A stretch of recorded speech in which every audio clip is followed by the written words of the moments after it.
Ah, Halloween. The time of year to dress up in scary costumes, ring on strangers' doorbells for candy, watch as many scary movies as you want, or better yet, stay home and play some video games. So, here for your enjoyment are some games you can play on Halloween.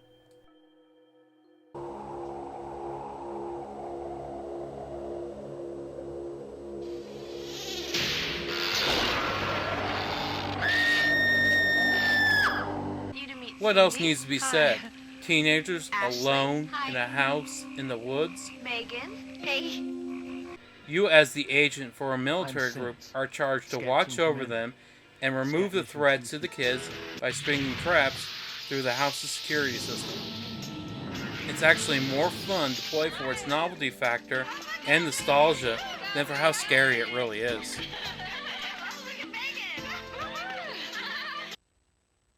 Looks like you're not up for this mission. Breaking contact.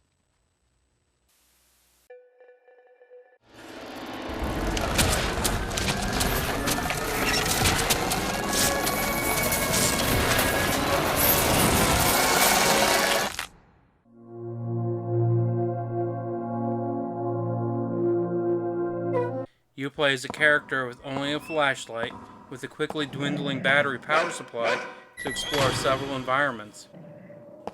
Every now and then, a ghost or a monster appears. It is even the perfect game to troll your friends or relatives. A second player can cause weird things to happen at almost any time.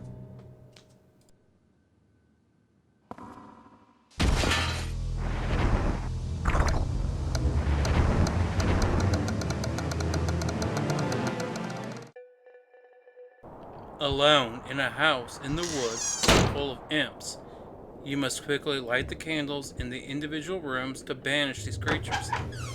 Then make it down to the basement to get the lights back on. Despite their comical appearance, opening a door to a dark room and seeing two glowing eyes staring you down is extremely creepy. But thankfully, the light will scare them away.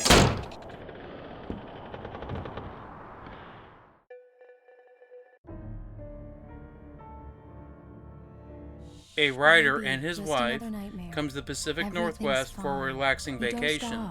Right. Anything more than dozed off would be news for everyone.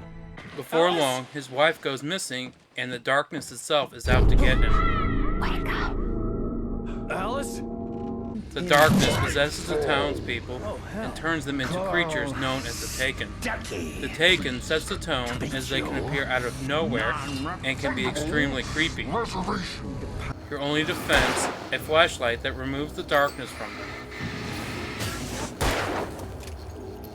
Overall, I would say that this is a creepy and unsettling game, especially on Nightmare Carl mode. couldn't make it. Unfortunately, he was taken ill. But I have the key for you and instructions on how to get to the lake. Okay. Estacado! Oh, Estacado, come on, wake up, sunshine!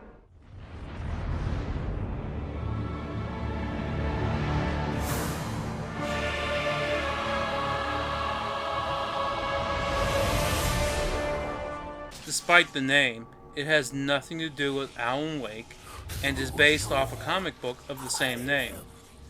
You play as Jackie, a man who is given the power to control mystical creatures who feed on the dark, aka the darkness. They appear as snake-like creatures who are attached to Jackie, and he can use them to kill his enemies.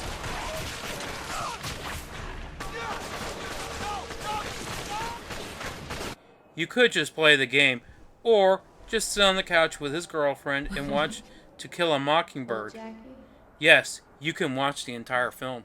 God. It's freezing.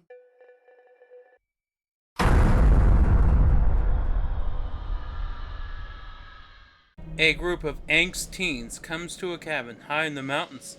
Sound familiar? This time they are all alone, or are they? Since this game is still fairly new, I won't give too much away, but this is the closest we will ever come to playing a good horror film. From the psychological to the physical horror, This game knows how to toy with you. This game deserves to be near the top, but the next game takes it. Do you dare to play it Until Dawn? Oh. Did that startle you? So sorry.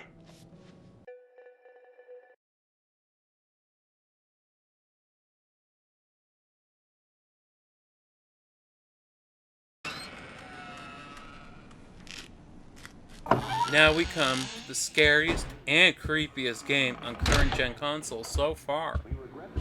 It starts off fairly normal, then quickly becomes darker and creepier. Doors opening and closing, sounds of something moving.